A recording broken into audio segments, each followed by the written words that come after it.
Welcome back, ladies and gentlemen, boys and girls, children of all ages, and I just banged my knee into the table. Whoo! People of the universe, did I cover everything? Welcome back to the Whitebeard and TK Podcast. I am one of your hosts. I am T. Anthony, also known as, obviously, Whitebeard. Today's is going to be a short little update. Actually, this is going to be a special update. Is this a special update? No, special what? I'm special. I'm very special. I'm sitting here at this table, not standing like we normally usually do because we're actually not home. That's why this is going to be a quick special edition of what's going on. And I just realized while I'm recording this, Elizabeth is in the background in the kitchen about to do some pancakes. We're about to record that for YouTube, but this is one of those behind the scene videos. Well, actually, part of the show will be clipped off, and it will probably be that. I don't know. Maybe it'll just be the beginning of this whole episode. But I just realized that we'd gone on 2 hikes, and we did not tell you about them, or we may have done one already. And we may have talked about that one already, one of those hikes already. One that we took we saw this fallen tree that had fallen down in Hurricane Sandy. I might have said this. I have to go back and check everything else before this, and then I'll probably come back and let you know.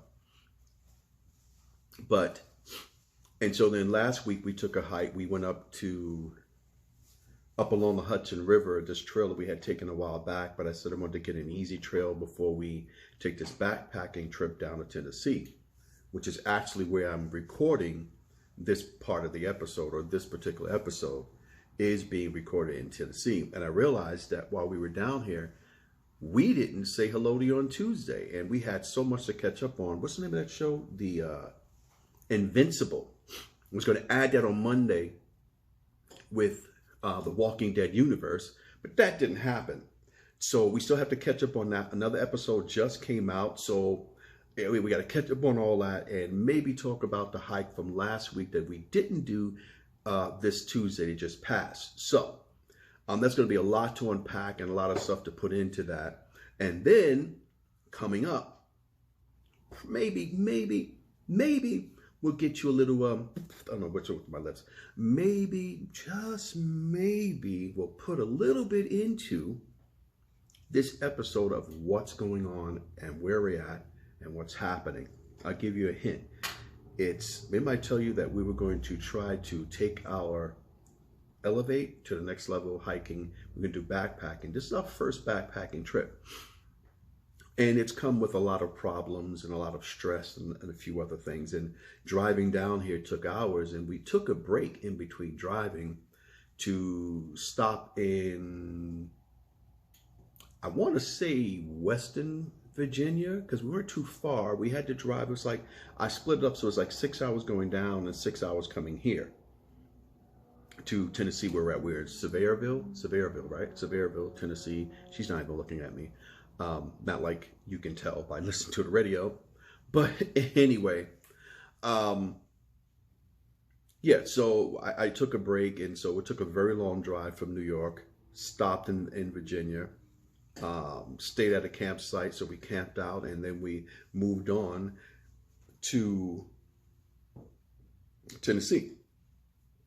So that's where we're at right now, and that's where this episode is taking place. And the reason why that other person isn't here, you know, the one who stands beside me isn't here, is because she's over preparing the meal, the evening, the late meal, our late dinner, the day before hiking, the day whatever you want to call it. So that's what's happening in the background. So when she's done, then we'll get back and we'll finish this episode. But until then, take a break. Listen to the info, and we'll see you in a little bit.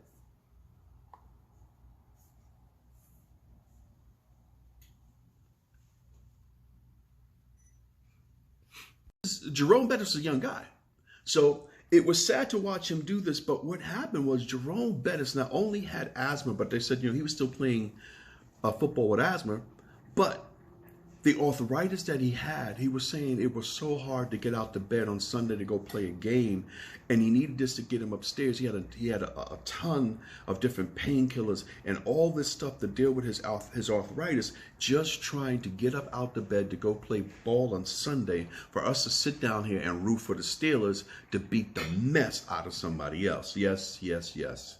I am from the Bronx, I am from New York, and I loved the Steelers at the time. I was a diehard Giants fan back when I was in my 20s. I loved the Jets, but then the Jets did whatever the Jets did. After the Sack Exchange broke up, I immediately moved to the Giants in the mid-'80s and was a diehard Giants fan, but I haven't seen a football game since my wife died. I've tried to sit down and watch football. It's not that exciting. I digress again. But we're talking about when you get to this particular age and you can no longer get hit by another player. You can no longer hit another player without the massive amount of injuries that's going to happen to your body. So what does this say about someone like me? What does this say about the normal human being that wants to go back out and continue to play football or continue to do things at a particular age? Well, here's a shock and surprise for you. We don't have a team doctor. We have whatever doctor we could afford with our insurance plan. I happen to have a crappy insurance plan.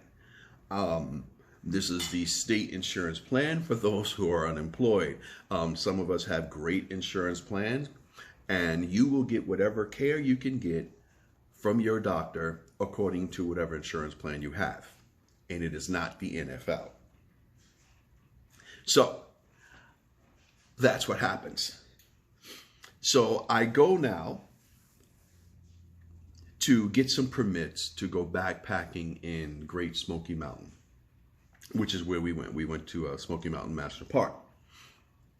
When you fill out the paper for backpacking, now, it wasn't just that we were going to be hiking in there. We were going to be spending a night there, but we also were going to be in the backcountry. Now, this may be some fancy word that none of you understand and none of you know. Backcountry camping or backcountry hiking is, it ain't fun country. It's not front country, which is another thing when you sign up for these permits they have. Basically, you were out there in the boondocks. There's no bathroom. There's nothing out there to help you. You take everything, the care and the need that you have upon yourself. So, I had to sign all these different things about that I will not do this, I will not do that, I'm responsible for this, I'm responsible for that, I'm responsible for this and that and the other. And that's basically what it is about for everything in life, that you are in charge, you are responsible for whatever decisions that you make. So when we're talking about adventuring, when we're talking about doing sports, when we're talking about taking up these hobbies that we dreamed of when we were younger, some of us didn't get a chance to do it, so we're doing it when we're a little bit older. Some of us did it when we were younger, and we're picking it back up when we're a little bit older. We really do take things in our own hands. And hiking, again, adventuring, hiking, I take at my own risk. I cannot blame someone if I blow out my knee. I can't blame someone if my back, I have a bunch of herniated discs go wrong. I can't blame someone else if I have a heart attack, because I took this particular thing on my own against my doctor's advice, or maybe my doctor did say it's okay to do.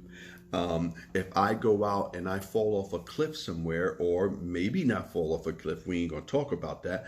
If I go out and I get a massive injury to my legs or my arms or some other limb, and you're not able to use these things anymore, I can't sue that park. I can't sue anybody else. I can't say it's their fault that I did this. No, it's my fault that I did this. Was I prepared? Did I have everything I need? Or did I just go out there willy-nilly and do something, and then I got injured and now I want to sue someone else? That's not how it goes. I'm responsible. If I'm going to take it on at this particular age, then I need to take on the responsibilities of what happens. So what happened was, or as some people says, what had happened was,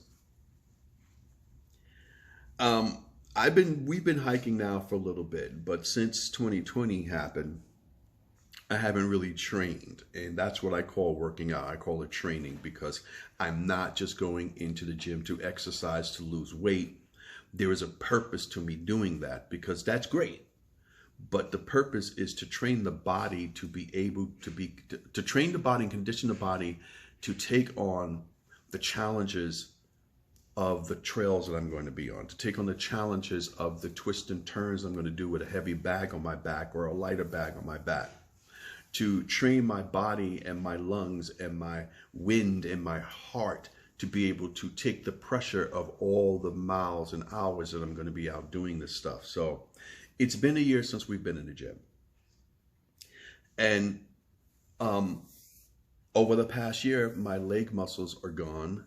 My upper body strength has weakened. And we all know that when you get a particular age, that you do lose muscle tone and that you do lose strength, which is one of the reasons why I went back into, why I got into going into the gym from the beginning, was because I was getting weak and my legs, I just kept losing my balance. And the minute I went to the gym, I got my balance back. It was insane.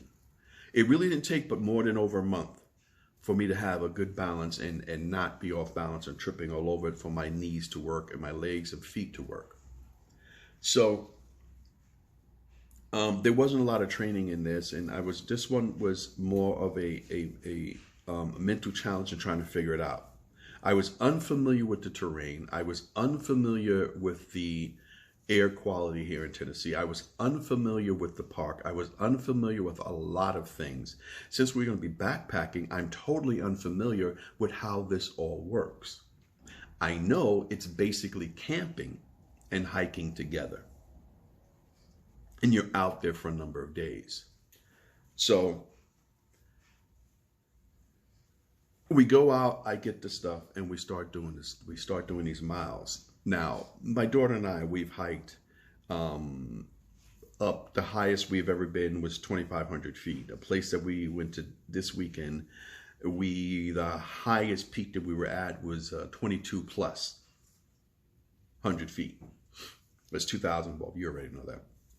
So what happened is usually there's this thing called an elevation gain. And how I can explain this is that if you're walking up,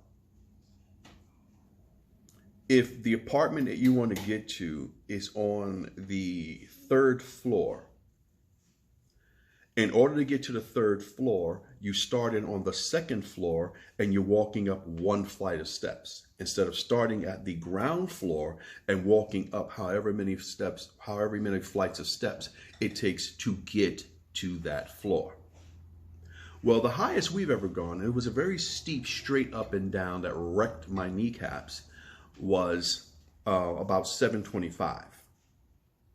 This thing I found out after I got to permits, after I got down here and I kind of read into it, we were going to have to do an elevation gain of 1,400 feet.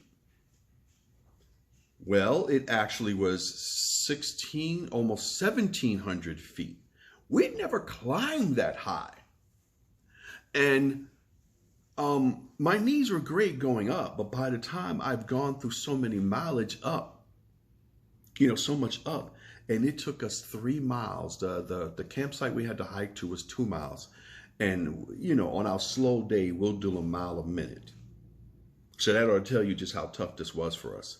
It took us 3 hours to get 2 miles. And all the way up, and I was pushing my body. I had to turn around, make sure she's okay because she has asthma. And, my mind is, I have to think of her, make sure she's okay. We have a first aid kit, but we don't have a trauma type first aid kit. And if something happens to her, what am I going to do? I can't carry her out of there. And if something happens to me, she can't do this either. We've talked about this before. And so mentally, I think I was okay by the time we got to the park. Physically, I was not. And one of my biggest concerns was my heart. My heart rate, I couldn't get it lowered no matter what I did. And going in, I really had to pee, so I didn't want to drink any water. Let me start right there for a second. Let me stop right there for a second. Hydrate, hydrate, hydrate. If you take away nothing from what I say when you're going into hiking or anything else, hydration, hydration, hydration. One of the worst things you can do when you're hiking is you may have to pee and there's no clear place for you to go. There's no bathroom and you just sip water. You don't drink water because you don't want to have to go to the bathroom. What you end up doing is dehydrating yourself. So by the time you finish, you're so weak, you might pass out. And that would be one of the biggest mistakes that you could possibly ever make.